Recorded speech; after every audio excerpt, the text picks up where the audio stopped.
ओम ज्ञानतिमिरन्धस्य ज्ञानाञ्जनशलाकया चक्षुरुन्मिलितं येन तस्मै श्रीगुरवे नमः।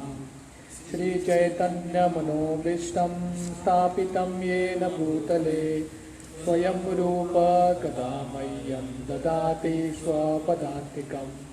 वन्देऽहं श्रीगुरुं श्रीयुतः पदकमलं श्रीगुरून् वैष्णवांश्च श्रीरूपं साग्रजातां सहगणा रघुनाथान्वितं तं सजीवं साद्वैतं सावधूतं परिजनसहितं कृष्णचैतन्यदेवं श्रीराधा कृष्णपादान् सहगणा ललिता श्रीविशाखान्वितंश्च। नमो ओं विष्णुपादाय कृष्णप्रेष्ठाय भूतले श्रीमते भक्तिवेदांत स्वामीति नामिने। नमस्ते सरस्वती देवे गौरवाणी प्रचारिणे निर्विशेष शून्यवादी पाश्चात्यदेशतारिणे वंशकल्पतरुभ्यश्च कृपा सिन्धुभ्येव च पतितानां पावनेभ्यो वैष्णवेभ्यो नमो नमः। जय श्री कृष्ण चैतन्य प्रभु नित्यानंद श्री अद्वैत गदाधर श्रीवासादि गौर भक्तवृंद। हरे कृष्णा कृष्णा कृष्णा हरे हरे हरे राम राम राम हरे हरे। हरे कृष्णा। टेक्स्ट 21। भगवांस्तत्र बन्धूनां पौराणाम् अनुवर्तिनां यथा विधि उपसंगम्य सर्वेषां मानमाददे। Lord Krishna, the personality of Godhead, approached them and offered due honor and respect to each and every one of the friends, relatives, citizens and all others who came to receive and welcome him. तो यहाँ पे वर्णन आ रहा है कि जो भी लोग कृष्ण के स्वागत के लिए आए थे, कृष्ण हर एक व्यक्ति के पास जाते हैं और यथा विधि जिसको जितना सम्मान देता है हर एक व्यक्ति को सम्मान देते हैं। Purport. The Supreme Personality of Godhead is neither impersonal nor an inert object unable to reciprocate the feelings of his devotees. तो जो पूर्ण पुरुषोत्तम भगवान है वो निराकार भी नहीं है और उनके पास क्षमता है जो अपने भक्त हैं उनकी इच्छाओं को रेसिप्रोकेट कर सकते हैं। Here the word yata vidhi or just as it behooves is significant. तो यहाँ पे शब्द आता है यथा विधि। यथा विधि का मतलब है जिसको जितना सम्मान देना है भगवान उतना सम्मान देते हैं। He reciprocates just as it behooves with his different types of admirers and devotees. Of course, the pure devotees are of one type only because they have no other object of service but the Lord, and therefore the Lord also reciprocates with such pure devotees just as it behooves, namely, he is always attentive to the matters of his pure devotees. तो जैसे ये सब भक्त भगवान के शरण आ रहे हैं और भगवान को मान सम्मान दे रहे हैं, तो भगवान भी आदान प्रदान करते हैं और इन सबको सम्मान देते हैं। तो यहाँ पे जैसे गीता में श्लोक है, ये यथा मां प्रपद्यन्ते ताम तैव भजाम्यहम्। तो जो भगवान के प्रति जितना प्रेम करेगा भगवान भी उतना ख्याल रखते हैं। There are others who designate him as impersonal and so the Lord does not take any personal interest. तो जो भगवान को निराकार रूप में पूजा करते हैं भगवान उनकी जिंदगी में ज़्यादा इंटरेस्ट नहीं लेते, पर जो भक्त हैं भगवान के जो रूप हैं उनकी आराधना करते हैं भगवान भी ऐसे भक्तों का पर्सनल इंटरेस्ट लेते हैं उनकी जिंदगी में। He satisfies everyone in terms of one's development of spiritual consciousness, and a sample of such reciprocation is exhibited here with his different welcomers. तो भगवान जिनका जितना चेतना है, आध्यात्मिक चेतना, उतना भगवान आदान प्रदान करते हैं। और यहाँ पे एक सैंपल भगवान दिखा रहे हैं कि कैसे जो अलग अलग भक्त आए हैं भगवान से मिलने के लिए, भगवान भी सबका सम्मान देते हैं। टेक्स्ट 22, प्रहाभिवन्दित नाश्लेष करस्पर्श स्मिते क्षणे आवश्यस्य चास्वपाकेभ्यो वरेश्चात्मतिर्विभो। Translation: The Almighty Lord greeted everyone present by bowing his head, exchanging greetings, embracing, shaking hands, looking and smiling, giving assurances and awarding benedictions even to the lowest in rank. तो जैसे पिछले श्लोक में वर्णन आता है कि भगवान हर एक के प्रति आदान प्रदान करते हैं, यथामति, यथाविधि का मतलब है जितना हर एक को सम्मान देना है उतना सम्मान देते हैं। तो भगवान किसी को देख के प्रणाम करते हैं, उनका सर झुकाते हैं, किसी को देख के भगवान आलिंगन करते हैं, किसी को देख के भगवान शेक हैंड्स, हाथ मिलाते हैं, और किसी को देख के भगवान आशीर्वाद देते हैं। तो अलग अलग श्रेणी के लोग हैं एक ही असेंबली में, तो भगवान अलग अलग अपने जो जेस्चर्स, भगवान हर एक का सम्मान करते हैं। Purport: to receive the lord Shri Krishna there were all grades of population. तो कृष्ण का स्वागत करने के लिए हर एक कैटेगरी के भक्त थे, बिगिनिंग फ्रॉम वसुदेव, उग्रसेन और Garga Muni, the father, grandfather and teacher, down to the prostitutes and chandalas who are accustomed to eat dogs. तो कृष्ण को मिलने के लिए सबसे वरिष्ठ वसुदेव, उग्रसेन और गर्ग मुनि, तो कृष्ण के पिता हैं, दादा हैं, और कृष्ण के जो गुरु हैं वो सब आते हैं। और हमने देखा कि द्वारका की जो वैश्य स्त्रियां हैं वो भी आते हैं, चांडाल।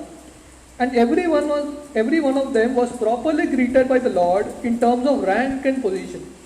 तो भगवान हर एक को आदान प्रदान करते हैं उनके स्तर के अनुसार, उनका जो पोजीशन क्या है उसके हिसाब से।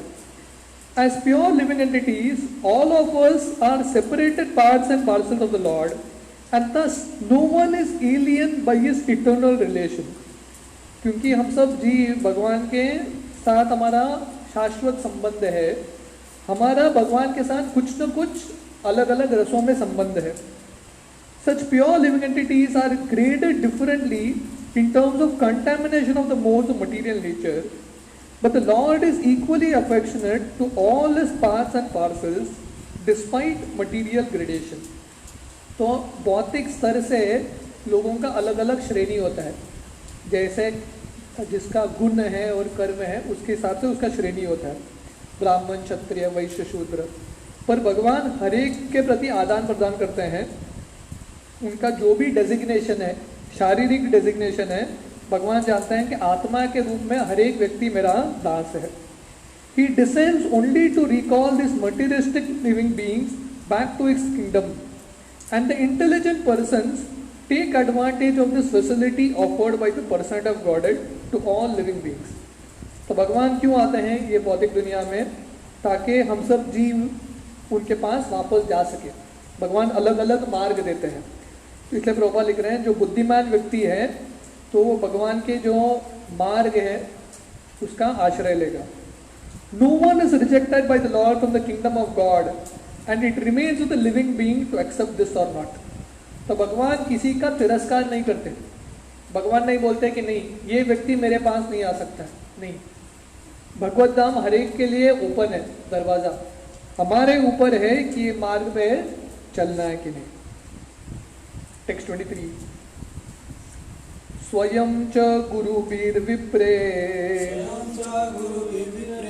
सदारे स्थविरेरपि आशीर्भिर्युज्यमानोऽन्यैर्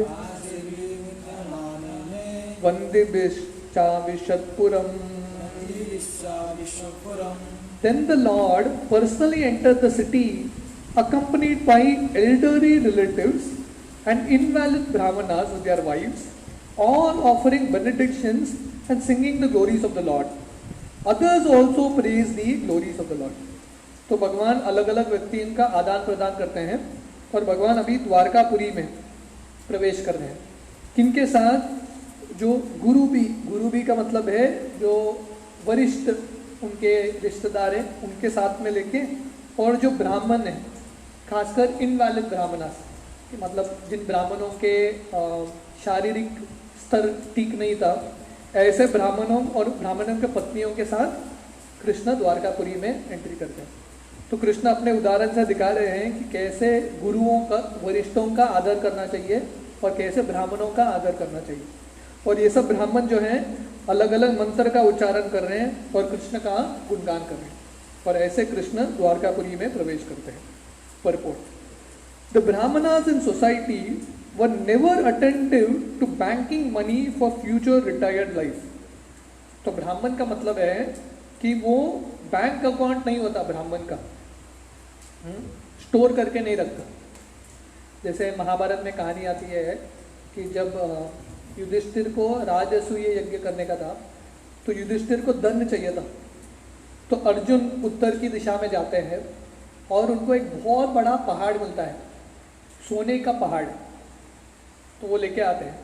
तो इसलिए अर्जुन का एक नाम आता है धनंजय, और वो धन को लेके आते हैं। तो ये सोने का पहाड़ कैसे बना था? उस जमाने में ब्राह्मणों को किसी राजा ने गोल्डन प्लेट, सोने के थाली में खिलाया था। प्रसाद के लिए बुला के, हम जैसे पत्तल देते हैं, सुपारी पत्ता, सोने के पत्ते दिए थे। तो ब्राह्मण लोगों ने प्रसाद लिया और पत्ता उधर फेंक के चले गए, लेके नहीं गए, क्योंकि ब्राह्मण जो जितना उनको ज़रूरत है उतना ही लेते हैं, एक्स्ट्रा इकट्ठा करके नहीं रखते। तो इसलिए प्रभुपाद बोल रहे हैं ब्राह्मण मतलब नेवर हैज़ बैंक अकाउंट। जैसे हम चाणक्य के बारे में जानते हैं, तो चाणक्य इतने वैराग्य थे कि वो बाहर, एक चंद्रगुप्त मौर्य के बाहर किंगडम एक छोटे से कुटीर में रहते थे, completely detached. When they were old invalids, they used to approach the assembly of kings and simply by praising the glorious deeds performed by the kings along with their wives, they would be provided with all the necessities of life. Especially ऐसे जो ब्राह्मण जब बूढ़े बन जाते थे और जब उनका शरीर उनको साथ में नहीं देता था, तब ब्राह्मण जाके राजाओं के पास जाते थे और राजाओं के कार्यों का गुणगान करते थे जो उन्होंने पुण्य कार्य किया है, और राजा उनके जो ज़रूरत है सब देखते थे। तो इसलिए ब्राह्मण को बाहर जाके काम करने की ज़रूरत नहीं पड़ी। Such brahmanas were not, so to speak, flatterers of the kings, but the kings were actually glorified by their actions, and they were sincerely still more encouraged in pious acts by such brahmanas in a dignified way.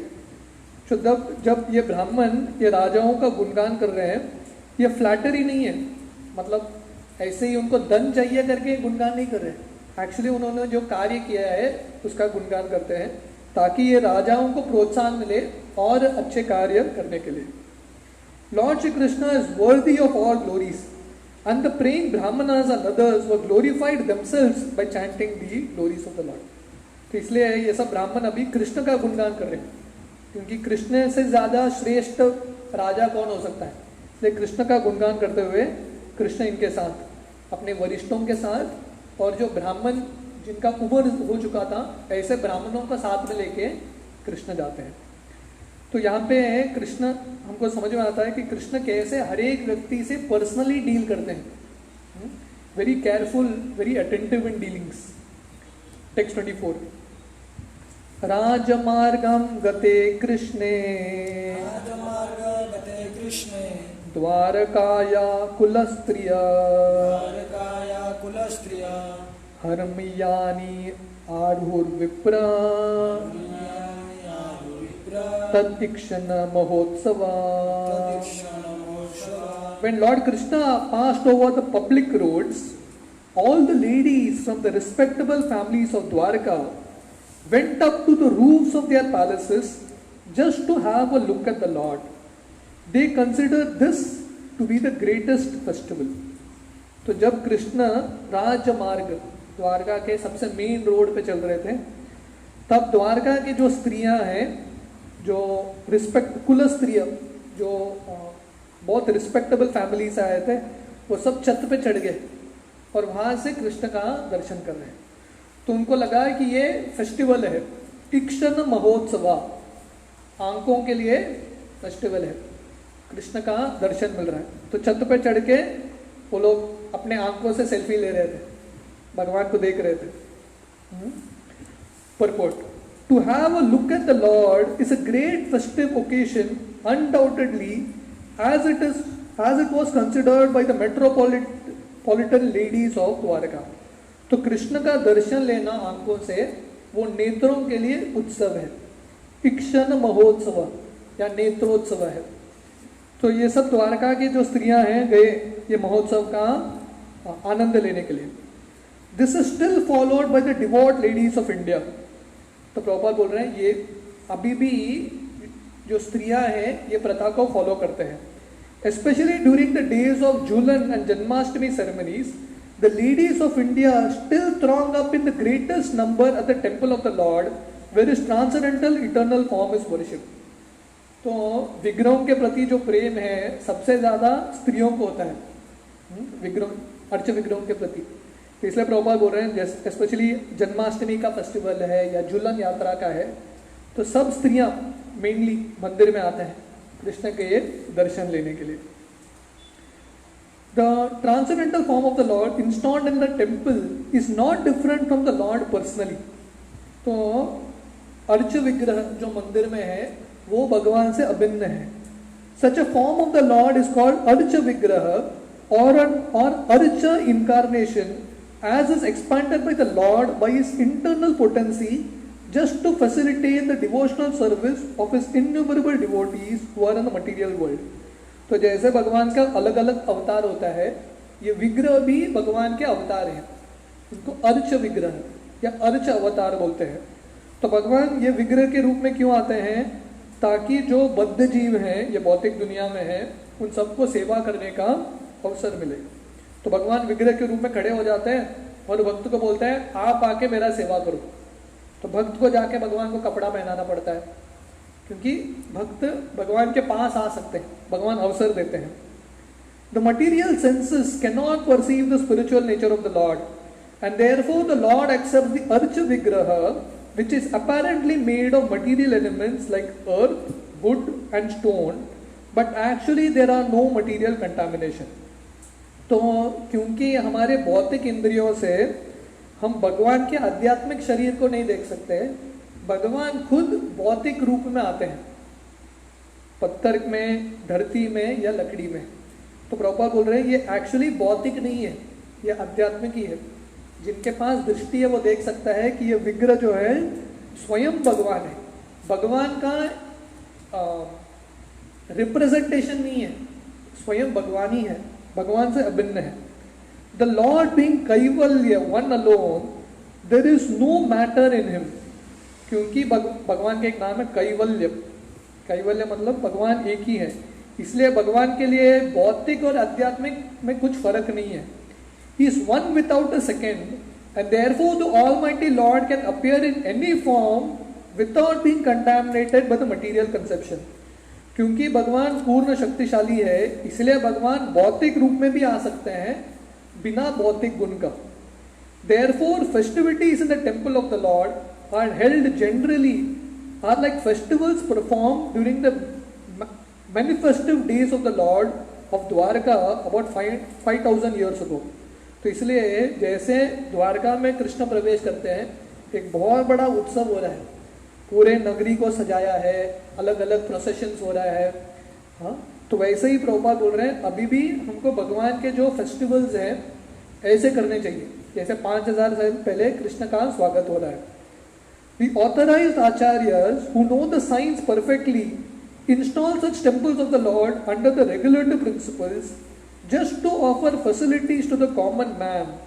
But persons who are less intelligent, without being conversant with the science, mistake this great attempt to be idol worship and poke their nose into that which they have no access.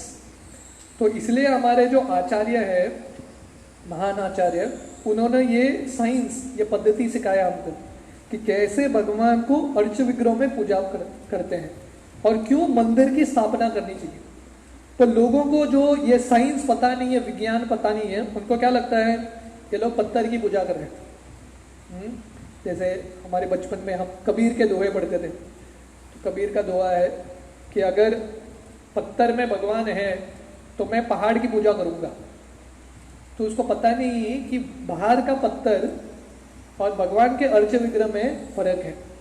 जैसे श्रील प्रभुपाद उदाहरण देते हैं, paper है, ये भी paper है, साधारण paper है, और हम जो नोट पैसा है वो भी पेपर है, पर दोनों पेपर में बहुत फर्क है। क्योंकि जो पैसा है वो भी पेपर है, पर उस पर गवर्नमेंट का छापा लगाया है, उसका मूल्य ज़्यादा बढ़ता है। तो वैसे ही बाहर का भी पत्थर होगा, अर्च विग्रह भी पत्थर के होंगे, पर क्योंकि अर्च विग्रह ऑथराइज्ड प्रोसेस से आए हैं, आचार्य ने उसकी स्थापना की है, इसलिए वो अर्च विग्रह और बाहर के पत्थर में बहुत फर्क है। ये स्वयं साक्षात भगवान है। इसलिए श्रील प्रभुपाद बोल रहे हैं, they poke their nose into which that they have no access. इसीलिए जिन लोगों को ये विज्ञान पता नहीं है, इसके बारे में बात करते हैं। Therefore, the ladies or men who observe the festivals in the temples of the Lord, just to have a look at the transcendental form, are 1,000 times more glorious than those who are non-believers in the transcendental form of the Lord. इसलिए जो स्त्रियां और जो पुरुष हैं मंदिर में आके अलग अलग भगवान के उत्सवों में भाग लेते हैं, इनका जो भाग्य है लाखों गुना, हजारों गुना ज्यादा है जो नास्तिक हैं और जिनको भगवान के मंदिर में विग्रहों पे विश्वास नहीं है। तो इसलिए हमारे 64 भक्ति के 64 अंग में एक अंग है भगवान के अलग अलग उत्सव मनाना, बहुत धूमधाम से मनाना, क्योंकि वो भी भगवान का एक सेवा है। It appears from the words that the inhabitants of Dwarka were all owners of big palaces. This indicates the prosperity of the city. तो यहाँ पे वर्णन आता है कि यहाँ की जो कुल स्त्रियाँ है वो अपने महल के छत पे चढ़ते हैं। तो प्रभुपाद लिख रहे हैं कि ऐसा लग रहा है कि वहाँ का हर एक व्यक्ति बहुत धनी था, द्वारका में हर एक का अपना एक महल था। The ladies got up on the roofs just to have a look at the procession of the Lord. The ladies did not mix with the crowd on the street and thus their respectability was perfectly observed. तो हमने हस्तिनापुर, जब कृष्ण हस्तिनापुर से निकलते हैं और द्वारका में प्रवेश करते हैं, दोनों में हम वही संस्कृति देखते हैं। जो स्त्रियां हैं छत पर चढ़ते हैं, सामान्य जनता के साथ मिलते नहीं हैं, दे maintain a distance, social distancing. तो जो सोशल डिस्टेंसिंग हमारा वैदिक संस्कृति ऑलरेडी है। There was no artificial equality with the man. Female respectability is preserved more elegantly by keeping the women separate from the man. The sexes should not mix unrestrictedly. तो जो equality का free, ये अभी जो movement चल रहा है, स्त्रियों को भी पुरुष के जैसा इक्वल बनना चाहिए, इक्वल राइट्स। इससे क्या होता है, तो स्त्रियों का जो स्तर है वो नीचे आता है। तो प्रभुपाद बोल रहे हैं स्त्रियों का जो सम्मान वो कैसे बढ़ेगा, जब वो पुरुषों से थोड़ा दूर रहते हैं, मेंटेन अ डिस्टेंस। तो प्रभुपाद बोल रहे हैं पुरुष और स्त्रियों को बहुत ज़्यादा मिक्स नहीं होना चाहिए, they should maintain distance.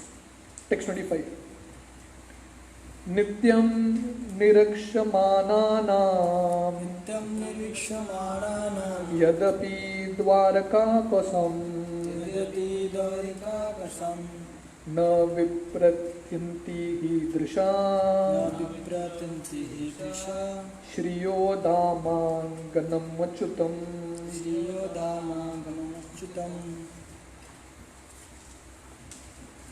The inhabitants of Dwarka were regularly accustomed to look upon the reservoir of all beauty, the infallible Lord, yet they were never satisfied. तो यहाँ पे वर्णन आ रहा है कि द्वारका के जो वासी हैं भगवान को रेगुलरली देखते थे, नित्यम रेगुलरली देखते थे। जो सुंदरता के भंडार है ऐसे भगवान को नित्य रूप से देखते थे, फिर भी वो कभी संतुष्ट नहीं होते थे। उनको इच्छा होता था और भगवान को देखना है, उनका जो लालसा है और बढ़ता था। Purport: When the ladies of the city of Dwarka got up on the roofs of their palaces, They never thought they had previously many times seen the beautiful body of the infallible Lord. जब स्त्रियां द्वारका के अपने महल के छत पे चढ़ते हैं और वहां से कृष्ण को देख रहे हैं, उनको लगा नहीं कि हमने बहुत बार कृष्ण को देखा है, कृष्ण तो चेंज नहीं हुए, वही कृष्ण है, फिर से देखने के लिए इतना लालसा क्या है, इतने उत्सुकता से जा रहे हैं कि जैसे पहले बार देख रहे हैं। पर यहाँ पे वर्णन आ रहा है नित्यम। तो द्वारकावासी अभी थोड़े महीने के लिए कृष्ण बाहर गए हैं, नहीं तो हर बार कृष्ण को देखते थे, फिर भी उनके कृष्ण के प्रति इतना आकर्षण है कि भाग के जाते हैं जैसे पहले बार कृष्ण को देख रहे हैं।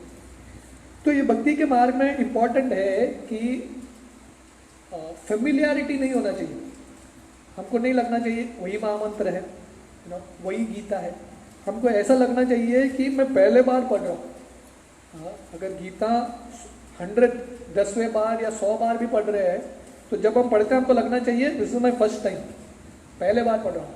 तो वो जो नयापन है हमेशा रहना इंपॉर्टेंट है। This indicates they had no satiation in desiring to see the lord. तो इसका मतलब है वो भगवान को देख के पूरे तरह से संतुष्ट, तृप्त कभी हुए ही नहीं, never satisfied. Anything material seen for a number of times ultimately becomes unattractive by the law of satiation. तो ये भौतिक दुनिया में एक नियम है। वो नियम क्या है कि कुछ भी चीज को हम बार बार देखते हैं उसका आकर्षण घट जाता है, बाद में फीके लगना लगता है, राइट। आप सबसे बेस्ट हॉलीवुड या बॉलीवुड मूवी आएगा, एक बार देखेंगे तो बहुत मजा आता है, 2 बार 3 बार 10 बार 15 बार के बाद फीका लगने लगता है, वही सॉन्ग कंटाल आने लगता है। पर भगवान के साथ ये होता नहीं है। The law of satiation acts materially but there is no scope for it in the spiritual realm. तो हम भौतिक रूप से किसी भी चीज से पक जाते हैं, हमको लगता है बहुत हो गया, आकर्षण घट जाता है। पर आध्यात्मिक रूप से ये नियम चलता नहीं है, आकर्षण आध्यात्मिक रूप से बढ़ते जाता है। The word infallible is significant here. तो यहाँ पे कृष्ण का वर्णन आ रहा है अच्युत। अच्युत का मतलब है infallible.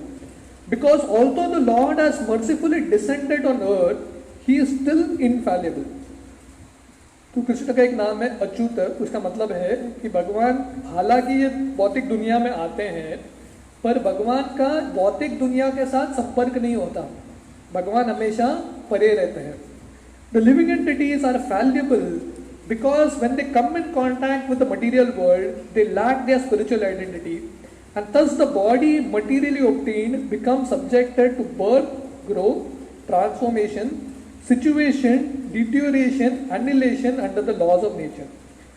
तो हम में और भगवान में फर्क क्या है कि जब हम जीव ये भौतिक दुनिया के संपर्क में आते हैं, जब हमारा अवतार होता है इधर, तब क्या होता है, हम ये भौतिक शक्ति, माया शक्ति के अधीन आ जाते हैं, और हमारा जो शरीर है उसका बढ़ावा होता है, मेंटेनेंस होता है, बाद में नष्ट एंड हो जाता है, मिट जाता है।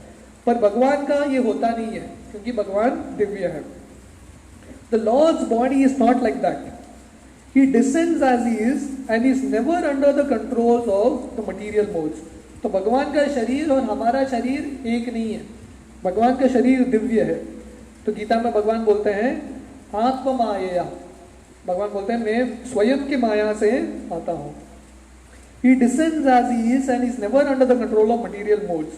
His body is the source of everything that be, the reservoir of all beauties beyond our experience. तो भगवान का जो शरीर है पूरे तरह से आध्यात्मिक है, और भगवान के शरीर से सब कुछ आता है, अहम सर्वस्य प्रभुवो। और भगवान का जो सुंदरता है, हम जो सुंदरता के बारे में सोच सकते हैं उससे लाखों गुना ज़्यादा सुंदर है। जब भगवान के एक अवतार है नर नारायण ऋषि, जब बद्रिकाश्रम में नर नारायण ऋषि तपस्या कर रहे थे, तब इंद्र अलग अलग अप्सराओं को भेजता है नर नारायण ऋषि को मोहित करने के लिए। तो भगवान क्या करते हैं, अपने झांगा से एक अप्सरा, 1000 अप्सराएं बनाते हैं और इंद्र को भेज देते हैं, मेरे तरह से गिफ्ट। तो भगवान जिनसे सब कुछ आ रहा है, इंद्र उनको मोहित करने का कोशिश कर रहे हैं। तो इसलिए एक अप्सरा है जिनका नाम है उर्वशी, भगवान के उरु से आती है। तो सब अप्सराओं में से सबसे श्रेष्ठ, सबसे सुंदर उर्वशी है। तो इमेजिन करो कृष्ण कितने सुंदर रहेंगे, राइट? तो इसलिए प्रभुपाद बोल रहे हैं he is the reservoir of all beauties beyond our experience. No one therefore is satisfied by seeing the transcendental body of the Lord, because there are always manifestations of newer and newer beauties. नव यौवनम च का मतलब है भगवान के आप सुंदरता देखेंगे आप कभी संतुष्ट नहीं होंगे, क्योंकि उनका सुंदरता बढ़ता रहता है.